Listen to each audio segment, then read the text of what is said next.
Well, good afternoon, Trucker Todd here, and time for another video. So today is payday for a lot of people, and just to let you know, this week's check for me did not meet my expectations. It was a little less than what I was hoping for. And so in this video, we're going to delve into why my check was less, and at the end of this video I'll actually give you my opinion on why it was.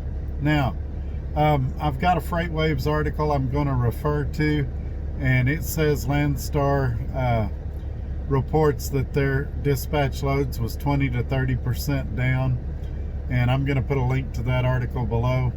I've heard some YouTubers and even some truck drivers that have called me have said it's the brokers are screwing us over. And so we're going to delve into all those things and see if we can get to the bottom of it all. So stay with me, here we go.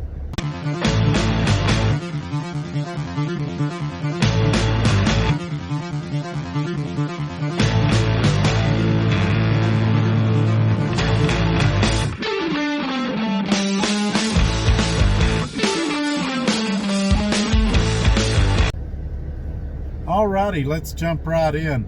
Before we do, this month's been kind of slow. I'd like everybody to take a look, make sure you're still liking and subscribing to my videos, especially the subscriptions. And like I said, it's been kind of slow lately, so if you can share these videos on your social media platform, it really helps me out a lot, and I would appreciate it.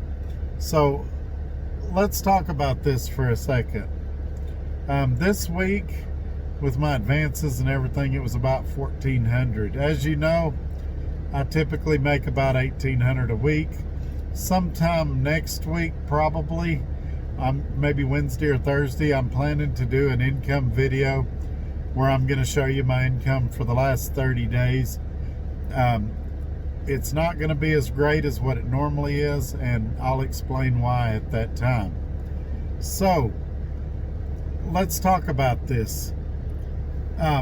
As I just gave way to a minute ago, Freightwaves is reporting that dispatch loads are down 20 to 30%. And like I say, I'm going to put a link below to that article. And it's pretty interesting read. I'm not going to go through all of it here. I'll let y'all check it out if that's something you're interested in. I know I've talked to some brokers. One of them told me he had 15 trucks in Atlanta right now looking for loads. I know when I was in California looking for a load to Lubbock, the broker only had one load and it paid 84 cents a mile. And obviously I turned it down. So let's talk about that for a second. Let's talk about brokers. I've heard people say brokers are screwing us, brokers are making too much money. Let's talk about brokers for a second. All they do is offer you a load. If they offer you a load, or you pick a load and it doesn't pay what you want it to pay, don't take it. They're not screwing you. There's a mutual agreement there. If you offer to mow my yard for 20 bucks, you can't say I screwed you when you accept the 20 bucks to mow my yard. It's if you don't like the rate, don't take it. What'll happen is that rate will go up. It's supply and demand. Think of it as a silent auction. If that load that I just mentioned in Southern California going to Amarillo paid 84 cents a mile, and everybody said we're not going to haul it, the next day it's going to be 90 or 95. The next day it's going to be a little over $1. It's going to go up until somebody hauls it. But as long as you're willing to haul cheap freight, rates are going to stay down. You can't blame the broker for trying to make as much as they can, just like you can't blame the driver for trying to make just as much as he can. So, you know, you guys, some of you guys, I shouldn't say you guys, some of you guys buy a truck and you don't realize that you're a business. There's no guarantee you're going to make money. Matter of fact, I've had guys tell me, well, the first week I'm in the hole, I'm quitting, screw this. I said, well, then don't even start, because I will guarantee you at some point in your trucking career, you will be in the hole. Either due to a mechanical breakdown, you taking time off work, a trip not getting in time for your deadline. Something will happen to put you in the hole. And that's why you need to save money and be prepared for that. So, you know, the brokers aren't screwing anybody. They're trying to make just as much money as they can, as just like you are. And the market controls that. Look, if you've got broker company A and broker company B, and broker company B is paying more than broker company A, economic pressures will force broker company A to come up to at least what broker company B is paying. It's like any other business. You know, if gas station A has gas a nickel a gallon cheaper than gas station B, everybody's going to go to A where the gas is cheaper. And then the other gas station's going to lower their prices to try to compete. I actually worked at a convenience store for a while. This would have been back 2003, 2004, for about a year. And the store manager actually drove around and looked at the prices of other gas stations to make sure we were competitive with them. So he wasn't screwing anybody. He was trying to make the profit he could make. So as you can tell by what I've said so far, I don't blame the brokers for trying to be profitable. They have to hire salespeople and go out and find these loads.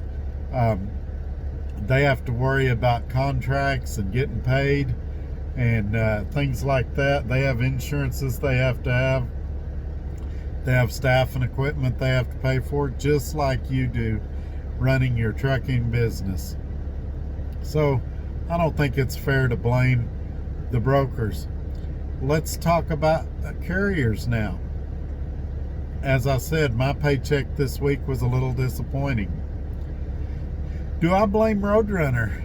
Did Roadrunner do something wrong? Well, let's look at that for a second. Something I've heard a lot of drivers say, not about Roadrunner, but other companies, and even a couple about Roadrunner. The rates are too low. I agree. Hey, you've heard the videos. I think that rates are about 17% off here at Roadrunner. Do I blame Roadrunner for my bad check this week? No. I picked my loads. I knew the rates when I picked my loads. So do I think Roadrunner screwed me? No. They offered me a load. I agreed to take it. If I thought I could do better in the spot market, I was welcome to get a broker load. I could have ran different lanes. I could have done a lot of things different. So no, in this case, I don't blame Roadrunner. Now, initially when I first saw it, and this is good advice for all you guys. Initially when I first saw it, I contacted two people, one from the company and the other one that's this really smart guy I know. And I sent both of them my settlement. And I said, I think I know what the problem is, but I want you to look at it and see if you arrive at the same conclusion I do. They both looked at it and they both arrived at the same conclusion I did. The big difference between this week's settlement and last week's settlement was fuel management. That's where my problem was. It wasn't that Roadrunner screwed me. Sure, I was mad at Roadrunner for about 5 minutes till I looked at the numbers. And I've said before, I can look at your settlement and I can tell you exactly where your problem was. In my case, I had run the same routes I normally run, but I'd gone a different way. It was a lot more mountainous, and also, well, my fuel economy was down because of that, and because of the heat, I had to idle a little more. So I had made some bad decisions there. Also, I had bought a tank of fuel right before the fuel cutoff for the payroll. So about $300 of that shortage I was experiencing was from not properly buying fuel. So should I completely change everything because I had one off week? No. But I probably, if I have another off week like that, I may need to look at running a different way, or how I buy my fuel, or things like that. I don't need to automatically assume it's Roadrunner's fault, and you don't need to automatically assume that the problems at your company are from something that they're doing dishonest to you, or that the brokers are getting over on you. I always tell people, look at what you can change before you start pointing at other people. And I think that's just real good advice. So I'm still fine. I know my video where I blew the 2 tires scared some people, but you should know that those repairs total, including insurance deductible and everything, was less than 20% of my maintenance fund. So I'm fine. Don't worry about me. I do appreciate all the concern. I do appreciate all of the emails and text messages and calls, people concerned about me. I just want to let everybody know I'm okay. Like I said, I'm on my way home now. I got to go drop this load in Dallas. Then I'm going home. I'll be there about 4 or 5 days because we're still moving out of that house. I'm not sure how many videos I'll be putting out during that time, but I'm going to do my best to try to get an income video out, because I still get a ton of questions about how much I make and things like that. Like I said, a spoiler alert, my next one's going to be a little less, but there's some very reasonable explanations for that, and we'll go into detail in that. So make sure you are subscribed, so that when I release that video, you'll get that information. All right, guys, I'm going to wrap it up, because I don't know if you can tell by me speaking, but I'm exhausted. I'm going to go to bed. Yesterday in Phoenix, that I'm going to go ahead and say his name in this video, because he said if I'm not saying anything bad, that I can use his name. Jim Flowers introduced me to a guy in Dallas, or I'm not in Dallas. Jim Flowers introduced me to a guy in Phoenix that had really great mattresses at really great prices. And I bought one for the truck, and I had one of the best night's sleep that I've had in a long time in that bed. And to be honest with you, all day long when I was driving, I thought, I can't wait to hop back in that bed. So I'm going to go back there and enjoy that mattress, and we'll catch you on the next video. Thanks again for watching. Y'all have a great day. Bye-bye.